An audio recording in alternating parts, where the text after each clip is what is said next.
Je pense que si j'étais une fleur, j'adorerais pousser dans le béton. Bonjour Cartouche. Bonjour. Tu sais que quand je prononce Cartouche, déjà j'ai envie de sourire. Et quand je vois ton sourire, je suis déjà bien. C'est vrai, gentil, en plus c'est sincère. merci. Moi je voulais te remercier parce que la dernière fois on est venu avec ma collaboratrice voir ton spectacle. Ouais. C'est une bouffée d'oxygène et ce jour-là, vraiment c'est pas pour l'interview, c'est pas pour faire genre, j'avais pas trop le moral. C'est ce Je que me tu suis avais même écrit, dit- ouais, Non ouais. mais c'est vrai, Ouais. j'avais pas le moral, je ne sais pas pourquoi, tout se passait bien. Je me suis assise, déjà tu arrives, tu as une patate de fou. Donc je me dis, je vais au moins sourire parce que il Merci, mérite. ouais. Et puis durant tout le spectacle, on a ri, on t'a vu faire des mimes. Enfin, un clown, mais qui donne une pêche. Je te jure, j'avais l'impression d'être dans un hôpital. Et j'ai pas du tout le moral pas bien et que toi, t'as été le rayon de soleil. c'est gentil. Bon, alors d'abord, c'est quoi ta recette? Dis-nous. Écoute, je crois que c'est une histoire de nature, hein, mais j'aime être joyeux. Je me bats contre la morosité, je me bats contre ce qu'on a chez nous tous dans être humain qu'on est, le doute qui nous assaille, l'envie de pleurer, de se laisser aller. Tu vois, je pense que si j'étais une fleur, j'adorerais pousser dans le béton, quoi. Voilà, parce que j'ai envie de ça, parce que c'est tellement dur quoi dehors, tellement difficile pour les gens, que je me dis que si je monte sur scène, c'est pas pour leur dire que la vie est pas belle quoi. Oui, c'est clair. C'est d'essayer de dire bon ben ouais, c'est pas facile mais on doit se battre quoi, et c'est ce que je fais moi le premier, et crois-moi, c'est pas tous les jours fastoche, donc on se bat. De nature, je suis alors d'une famille méditerranéenne avec plein C'est vrai. d'enfants, avec plein de rythmes. C'est vrai, ça, on n'avait ça, pas de voilà. thunes dans la Ça- maison. Ça, on connaît. Ah ouais. Avec peu, on est heureux. Ah voilà, et donc on a le bonheur dans le cœur. et on déjà. avait besoin donc hop de la musique, on dansait et on rigolait, et puis voilà, c'était notre cadeau de Noël, on jouait aux soldats avec des bouts de papier. Voilà, donc je pense que c'est une nature. Un peu comme Superman, j'ai envie de sauver les gens tristes et de les emmener vers C'est tout à vers fait ça. ça. D'ailleurs, t'en parles beaucoup. T'as même un Superman avec il toi. y a un hein. vrai Superman qui est là. Il s'appelle comment d'ailleurs? J'ai pas retenu son William. nom. William, qui a apporté beaucoup de joie dans ton spectacle. Alors, il s'est passé quoi? Tu t'es levé un matin et tu t'es dit bon bah je me lève de bonne heure. Ben, en fait, il s'est passé qu'à un moment donné, quand j'ai commencé à réfléchir sur un nouveau spectacle, j'avais fait le tour de la relation homme-femme, femme-homme, j'avais fait le tour que mes camarades faisaient sur scène, et je me suis dit de quoi on a besoin, de quoi on a envie en ce moment, et c'était une période tu sais, du bien-être, manger bio, sain, faire du sport, et puis je me suis dit mais en fait on cherche tous à être mieux. On cherche tous à être heureux, et donc ça a amené vers le bonheur.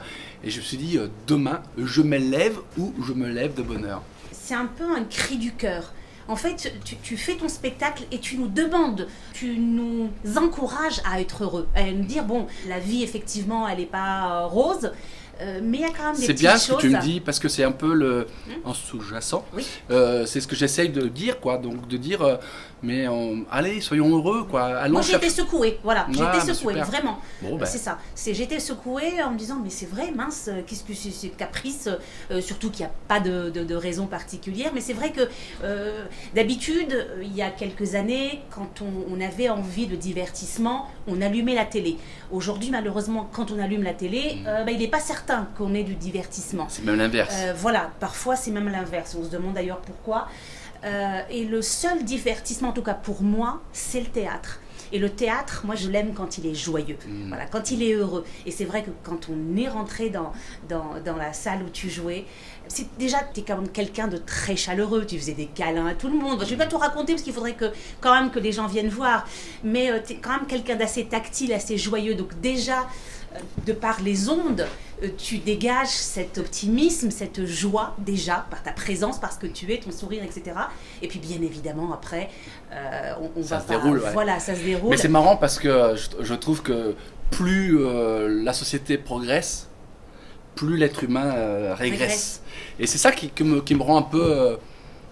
qui finalement peut me rendre triste facilement, parce que je me dis mais c'est pas juste quoi pour nos enfants, pour les futurs, etc. C'est important qu'on soit heureux, parce que heureux c'est égal bonne santé, moins de médecins, moins de flip, moins de stress, moins d'AVC, moins de plein de trucs. Donc tout le monde le sait, c'est comme on dit ne fume pas, c'est mauvais pour la santé. Ah ouais? Pourquoi tu dis ça? Et les gens se mettent à fumer, te drogues pas? Ah oui, pourquoi? C'est pas...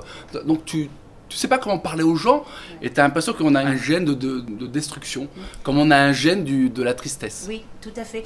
Et alors, qu'est-ce que tu fais toi, par exemple, une journée type Cartouche, une journée, allez, je suis de bonne humeur. De toute façon, je me lève rarement de mauvaise humeur. Donc, c'est vrai. Ça aide. Voilà, donc, mais ça aide beaucoup. Hein, c'est quasiment le don de la vie que j'ai, c'est que je me réveille rarement de mauvaise humeur. Je bois mon verre d'eau et rien que l'eau, le goût de l'eau, ça me donne un plaisir. Voilà, je suis heureux. Et quand je vois mes enfants, je suis heureux. Il y a plein de choses voilà, et j'ai la chance de faire le métier que je veux.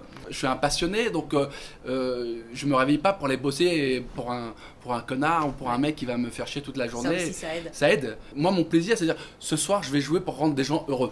C'est-à-dire que c'est un vrai kiff, quoi. Donc voilà. Après, comme tout le monde, j'ai des moments pas faciles, j'ai des moments où il faut se battre, des moments où je m'en prends plein la gueule.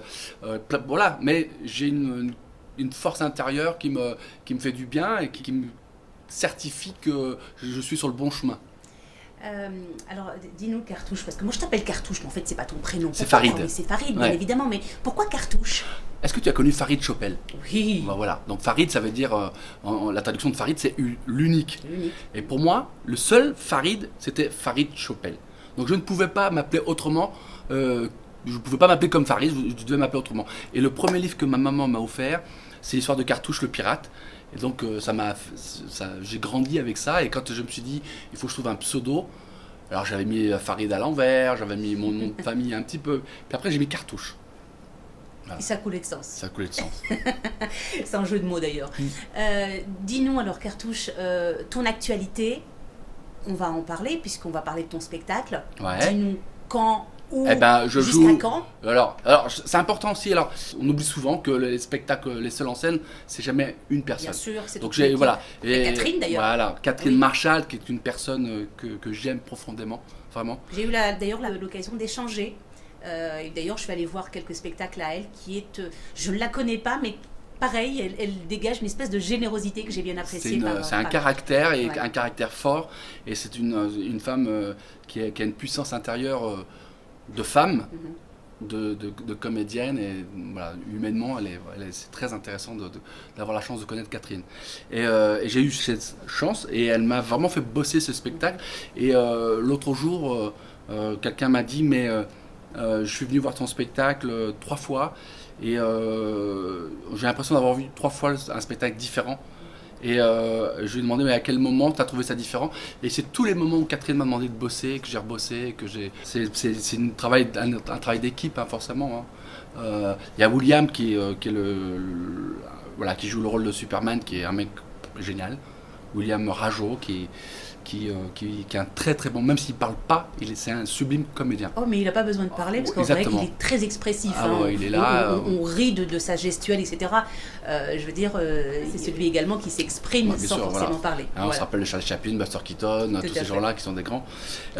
Donc je joue sur la scène parisienne du jeudi au vendredi à 19h15 jusqu'à fin décembre. Hein, jusque-là, tout va bien. Je suis en train de préparer avec un beau projet pour Netflix aussi. Et puis surtout, je suis en train de préparer une pièce de théâtre qui s'appelle Céline comme la chanteuse. Oui. C'est l'histoire d'un homme de ménage qui se retrouve dans le bureau de la présidente de la République. Et ils vont passer la nuit à parler ensemble sur une fameuse loi, la loi Murphy, qui est une loi dure contre l'expulsion des étrangers en France. Mais c'est une comédie avec un fond intéressant. Et c'est un spectacle qui est soutenu par l'ADAMI et qui va se jouer, si tout va bien, à la rentrée prochaine. Par rapport à ce projet-là, c'est un seul en scène où ce sera une personne, enfin la personne qui jouera la présidente de la République. Il y a ces deux acteurs, donc c'est vrai que ça sera une vraie présence. Voilà, quoi. je vais on va dire, pas faire une pause sur le seul en scène, mais là je vais rentrer dans un registre que j'aime beaucoup, que j'avais fait avec Josiane Balasco, qui est théâtral, beaucoup plus théâtral, et qui va se jouer, j'espère, en septembre, octobre prochain. Et c'est vraiment une pièce de théâtre, quoi. Qu'est-ce qu'on peut dire de Cartouche, l'animateur télé? Parce que moi j'ai de bons souvenirs. La télé, mes enfants aussi d'ailleurs. Voilà, la télé a tellement changé aussi.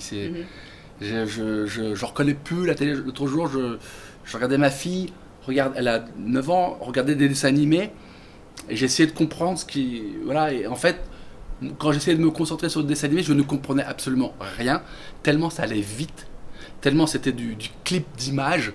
Alors que nous, on avait des vraies histoires, on avait du Goldorak posé, on avait plein de dessins animés où c'était. Alors, je sais pas que je regrette le passé, on peut pas dire qu'avant c'était mieux que maintenant, mais je pense qu'aujourd'hui la télé est complètement différente et que je sais pas si je trouverais vraiment ma place. Et aujourd'hui, je devais faire une émission. J'aimerais bien avoir une chronique de quelque chose sur le bonheur, par exemple. Mais plutôt la radio, ouais, j'ai envie de. T'en as déjà fait, toi, de la radio? Ouais, j'étais chez Beurre FM longtemps. D'accord. Mais ouais, je pense que la radio, ça me plairait plus, ouais. Tu penses que ça pourrait rentrer plus dans ce que tu es humainement que ouais, parce que télévision? moi, ça m'embêterait d'être toujours soumis à un audimat. Ça m'embêterait putassier, d'être pour attirer du monde. Les gens ne la regardent plus, la télé. Et les gamins, quand ils regardent sur internet, il faut que ce soit toi ce qui marche et les Marseillais et kimonos là ou je sais pas quoi. Et donc c'est les trucs un peu zarbi où ça se tape dessus, ça se. La société a changé. Ouais, en tout cas c'est pas celle que j'ai envie de défendre quoi. Bah, dans le sens, moi voilà, j'ai encore je défends mes valeurs, les valeurs de la famille, des amis, du respect, de plein de choses. Donc c'est ça que j'ai envie de défendre et je continuerai à défendre ça jusqu'au bout. Donc l'idée c'est qu'on soit heureux, mais en vrai, pas en semblant. En tout cas, je sais pas comment finir parce que tu finis très bien et c'est tellement en concordance et en corrélation avec ce que nous faisons. Ah, super. Alors c'est vrai parce que tout à l'heure on avait eu une interview où je disais qu'on était des sans domicile fixe puisqu'on vient là aujourd'hui, voilà, on se balade un peu partout. Et c'est vrai qu'on n'est pas dans la course de l'audimat malheureusement aujourd'hui. Ce ne sont pas des artistes que nous avons, c'est des comptables, des financiers, c'est des gros groupes, c'est voilà, donc les choses c'est vrai. J'ai lu ton petit post que tu avais écrit là-dessus. Non mais t'as raison. Voilà, c'est un petit coup de gueule, j'avoue. Non mais t'as raison parce qu'aujourd'hui c'est ça, c'est que des gros groupes. Oui. Qui gèrent les gros théâtres, et puis finalement parce que tu es un petit peu moins connu qu'un Parisien et ces mecs-là, les Parisiens tout ça, sont tellement sollicités qu'ils deviennent débordants et débordés. Mais voilà, tu as raison, mais il faut se battre.